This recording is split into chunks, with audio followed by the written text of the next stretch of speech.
जब हम लड़ते लड़ते थक जाते हैं तो कई बार हम गलत चीज़ों को भी स्वीकार कर लेते हैं। दोस्तों, मेरा नाम है समीर साहू और आज के वॉइस नोट में हम इसी विषय पर बात करेंगे। हम अपने जीवन में तमाम चीज़ों से हर रोज़ जूझते रहते हैं। कई मुश्किलें आती हैं हमारे जीवन में, हम उनसे लड़ते भी हैं। कभी कोई हमारी बुराई करता है तो कभी कोई झूठी खबरें हमारे बारे में फैलाता है। हम जानते हैं कि ये सब चीज़ें सही नहीं हैं, इसलिए हम उनसे लड़ते भी हैं और कई बार उन्हें उनके ही हाल पर छोड़ देते हैं। हम चाहते हैं कि सुकून से जिया जाए, क्या रखा है लड़ाई झगड़े में। हाल ही में मैं लखनऊ यात्रा पर गया था। लखनऊ जाने के लिए हमने प्रयाग संगम स्टेशन से गंगा गोमती एक्सप्रेस पकड़ी। सुबह 5:15 पर हम स्टेशन पर पहुंच गए और हमारी ट्रेन 5:40 पर थी। हमने जनरल टिकट लिया और चढ़ गए ट्रेन पर।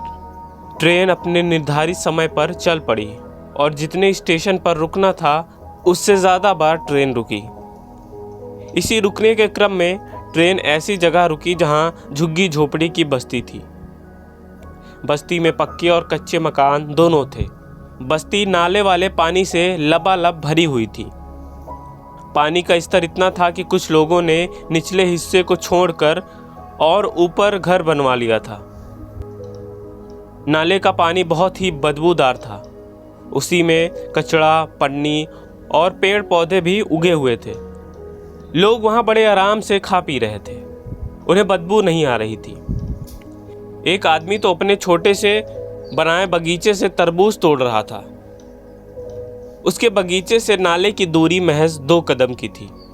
इतना तो साफ था कि नाले का पानी ना केवल उनके घरों में पहुंच रहा था बल्कि उनके खाने की चीज़ों में भी पहुंच चुका था। लेकिन वो सब नज़रअंदाज कर चुके थे ये दुर्गंध।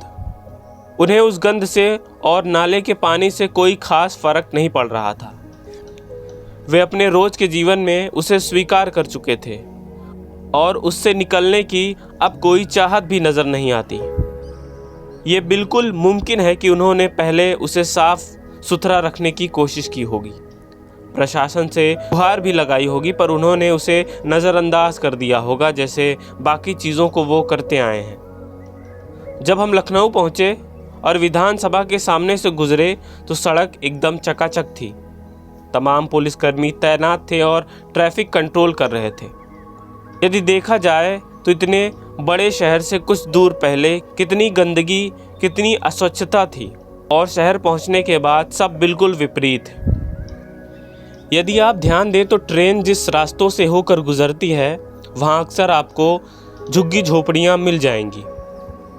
वहां सिर्फ और सिर्फ गंदगी के साथ रहते लोग मिलेंगे। उनके घर भी नालों से सटे हुए होते हैं। पहली चीज़ तो ये है कि वे स्वीकार कर लेते हैं उस स्थिति को जिसमें वे पल रहे हैं, अपना जीवन यापन कर रहे हैं। और जब स्वीकार कर चुके हैं तो आवाज़ उठाने का कोई सवाल ही नहीं उठता। वे ऐसी ज़िंदगी जीने के आदी हो चुके हैं। उनकी कई पीढ़ियां वहां रही और ख़त्म भी हो गई। यदि किसी ने सवाल उठाना भी चाहा होगा तो उसे इस स्थिति को स्वीकार करने के लिए कहा गया होगा। 2-4 प्रयास के बाद वो भी उस गंदगी को स्वीकारने को राज़ी हो जाता है और जीने लगता है। यही प्रक्रिया निरंतर चलती रहती है जिस पर रोक लगाने वाला कोई नहीं। बस इतना सा था ये वॉइस नोट। आप अपनी कहानी, अपने विचार हमारे साथ शेयर कर सकते हैं।